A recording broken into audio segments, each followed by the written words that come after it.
দিনটা ছিল 25শে ডিসেম্বর। যথারীতি সকাল থেকে ফুড স্টেশনে প্রচুর মানুষের ভিড়। এসব করে একবার গেছিলাম স্টেশনে একটা কাজে। ও বাবা, আমি তো মনে হচ্ছে ভিড়ের চাপে একবারে চেপটেই যাব। কাতারে কাতারে মানুষজন আসছে বোলপুর স্টেশনে মেলা দেখতে, বোলপুরের দিকে। এরপর আবার চলে এলাম রেস্টুরেন্টে পরপর নানা রকম কাস্টমাররা আসছেই খাবার খেতে। সারাক্ষণ আজকে এই রেস্টুরেন্টই কেটে গেছিলো। আর যেহেতু মেলা, তো স্বাভাবিক একটু ভিড় তো হবেই। আর এই যে কাউন্টার, এখানেও লাইন পড়ে গেছে টিকিট কাউন্টারে। তো এসবই বসে বসে দেখছিলাম। সবাই যেখানে মেলা যাচ্ছে সকাল থেকে, আমরা সেখানে সকাল সকাল এই ফুড স্টেশনে বসেই পুরো টাইমটা কাটিয়ে দিয়েছি। এরপর সন্ধ্যাবেলা চলে গেছিলাম আমার বাপের বাড়ি। আমার মেয়ে ওখানেই আছে আজ কিছুদিন হলো। তো 25শে ডিসেম্বর উপলক্ষে আমার মামার ছেলে এসেছিল। ও একটা খুব সুন্দর ক্রিসমাস ট্রি আরও সাজানো জিনিসপত্র নিয়ে এসেছিল আমার মেয়ের জন্য। তো ওর শরীরটা একটু ভালো ছিল না, আমার মেয়ের শরীরটা একটু খারাপ ছিল। তো ওর মন ভালো করতেও এই জিনিসপত্রগুলো নিয়ে আসা হয়েছিল। তো দেখো, এখানে দুজন মিলে সাজাতে শুরু করে দিয়েছে। প্রতি বছরই ক্রিসমাস ট্রি একটা ছোট্টখাট্ট করে কেনা হয়, কিন্তু পরে আর সেটাকে ঠিকঠাকভাবে রাখাও হয় না, বা কোথায় রাখা হয় খুঁজেও পাওয়া যায় না। তো প্রতি বছরই মোটামুটি একটা করে কেনা হয়ে যায়। তো সেজন্য এবছর একটু বড় সড়ই কিনলাম, যাতে এটা সাজানো থেকে খুলে যেন ঠিক জায়গায় রাখলে আবার পাই। তো ওরা দুজন মিলে সাজাচ্ছে, আর মা আর আমি বসে বসে গল্প করছিলাম। তো ছোট্টখাট্টো প্রচুর জিনিস, নতুনত্ব অনেক কিছু, যেমন সান্টা ক্লজের পুতুল, ঘন্টা, এসব দিয়ে পুরো ক্রিসমাস ট্রিটাকে দুজন মিলে সাজানো করালাম। দেখতে বেশ সুন্দর লাগছে, তাই না?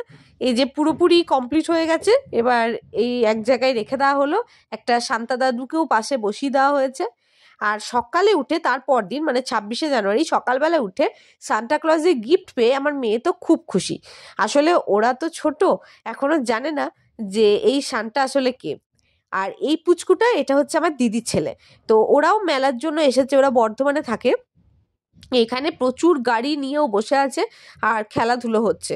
তো সকালের দিকে আমাদের বাড়িতে এই জায়গাটা খুব সুন্দর রোদ আসে। তো আমরা সবাই বাইরে রোদে বসে থাকতে খুব ভালোবাসি। আবার চলে এলাম বাড়ি, মানে আমার শ্বশুর বাড়িতে। ওখানে এসে আমি আর শুভ একটু বেরিয়েছিলাম, যেহেতু আমাদের ওপরে দোতলার কাজ হচ্ছে। তো কিছু জিনিসপত্র কেনার ছিল, কিছু পেমেন্ট করার ছিল, করে চলে এলাম আবার বাড়ির দিকে। 5 hours later. বাড়িতে এসে দুপুরেও আজকে ফুড স্টেশনেই ছিলাম, কেননা অনেকটাই ভিড় ছিল। বিকালে আমরা তিনজন মিলে একবার মেলা গেলাম, কেননা মেয়েকে নিয়ে একদিন আমাদের বেরোনো হয়নি। তো আমরা তিনজন মিলে আমার বাপের বাড়ি থেকে গেলাম, তারপর ওখান থেকেই বেরোলাম। এই যে রাস্তায় যাচ্ছি, তিনজন খুব খুশি, মেলা যাচ্ছি একসাথে। প্রথম দিন এটা আমাদের মেলা যাওয়ার। আর রাস্তায় দেখুন কি ভিড়! বোলপুরের সব মানুষই বোধহয় মেলায় চলে গেছে। সাইকেল স্ট্যান্ডে মোটরসাইকেলটা রেখে তারপর আমরা আস্তে আস্তে হাঁটতে হাঁটতে গেলাম, কেননা কিছুটা দূরেই রাখা হয়েছিল। তো মোটামুটি আমাদের কিছুক্ষণ হাঁটতে হলো। তো এই শান্তিনিকেতনের ভেতরে রাস্তাগুলো হাঁটতে কিন্তু খুব ভালো লাগে। এই সামনে বাবা মেয়ে যাচ্ছে, পেছন পেছন আমি চললাম ভিডিও করতে করতে। এই যে আমি যাচ্ছি, আর তার সাথে সাথে একটু আশেপাশের ভিউগুলো একটু দেখতে দেখতে যাচ্ছিলাম। 5 বছর এখানে পড়াশুনো করেছি, তো তো এই জায়গাটা আমার ভীষণ পছন্দের। তো আমরা তিনজন আস্তে আস্তে পৌঁছে গেলাম ফার্স্ট গেটের কাছে। এরপর আমরা মেলায় প্রবেশ করলাম। কি ভিড়টা শুধু দেখুন! আমরা গেছিলাম মোটামুটি 3টে সাড়ে 3টের সময়, তখনও প্রচুর ভিড়। সন্ধেবেলায় তো কথাই নেই। এই যে খুব সুন্দর সুন্দর একতারা, তারপর ছোট্টখাট্টো হাতের কাজের দোকান, এগুলো ঢুকতেই আমাদের চোখে পড়লো। আর এখানে তৈরি হচ্ছে মালপোয়া, একদিকে তৈরি হচ্ছে জিলাপি, খাজা, গজা প্রভৃতি নানা রকম মিষ্টি। তো এই পৌষ মেলায় বোধহয় এমন একটা মেলা, যেখানে একটা মেলার ভেতরে হাতের কাজ থেকে শুরু করে যে কোনো রকম স্টল, মানে কোম্পানি স্টল, হরেক মালের স্টল, মিষ্টি স্টল, সব কিছু বোধহয় একটা ছাদের তলা, মানে একটা মেলাতেই পাওয়া যায়। কি সুন্দর পটে তৈরি করা ছবি! এখানে কিন্তু সবটাই হাতে আঁকা চলছে। তো এখান থেকে কেউ অনেকেই কিনে নিয়ে যায় এই হাতে আঁকা গ্রামীণ বাংলার শিল্পীদের হাতের কাজ। খুব সুন্দর দেখতে। আর এখানে দেখলাম একটি দিদি, বিশ্বভারতীরই কোনো দিদি হবে, সে খুব সুন্দরভাবে নিজে, মানে যে কারুর নাম যদি কেউ লেখাতে চায়, এখানে সুন্দর হাতের লেখায় লিখে দিচ্ছে। তো বিশ্বভারতী কিন্তু ট্যালেন্টের অভাব নেই। আবার এদিক ওদিক ঘুরতে ঘুরতে একটা স্টলের সামনে একটা পুতুল দেখতে পেয়ে আমার মেয়ে ওখানে ছবি তুললো। তারপরে এই যে শাড়ি স্টল, যেটা প্রতিবার যতবারই গেছি ততবারই চোখ আটকেছে আমার। তো এরকমভাবে আমরা ঘুরছিলাম, টুকটুক টুকটুক করে ঘুরতে ঘুরতে সন্ধেও হতে হতে চললো। আর এদিকে ভিড়ও বাড়ছে। এই যে মেলার মাঝখানে এটা পুরো, তো ভিড়টা একবার দেখুন, মানে শুধু মানুষের মাথা। আর এখানে দেখলাম একটা দাদা কানের দুল বিক্রি করছে খুব সুন্দর সুন্দর। তো আমি তো আর লোভ সামলাতে পারলাম না, চলে গেলাম কানের দুল দেখতে। তারপর আমরা শুভেচ্ছা ক্যাটারের দোকান থেকে খেয়ে নিলাম ফিশ ফ্রাই। এই ফিশ ফ্রাই এদের আগের বছরও আমরা খেয়েছি, খুব ভালো করে। তো খাওয়া দাওয়া তো মেলাতে এসে একটু চলবে, তাই না?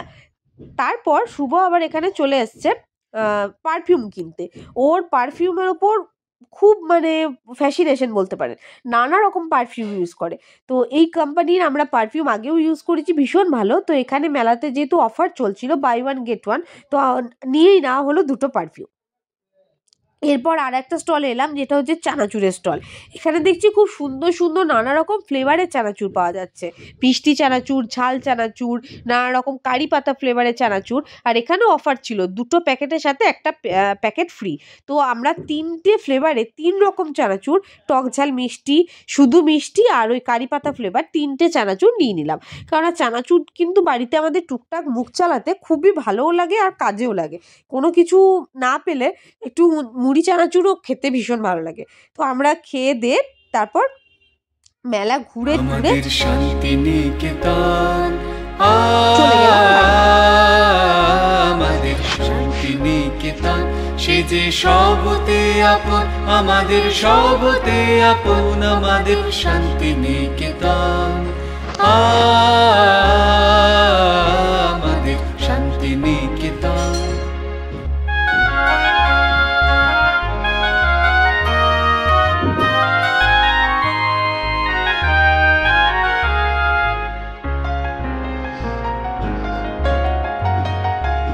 তার আকাশ ভরা কোলে মোদের দোলে, হৃদয় দোলে, ও তার আকাশ ভরা কোলে মোদের দোলে, হৃদয় দোলে, মোরা বারে বারে দেখি তারে নিত্যই নূতন, আমাদের শান্তিনিকেতন। তোমরা জানাও তোমাদের ভিডিওটা কেমন লাগলো।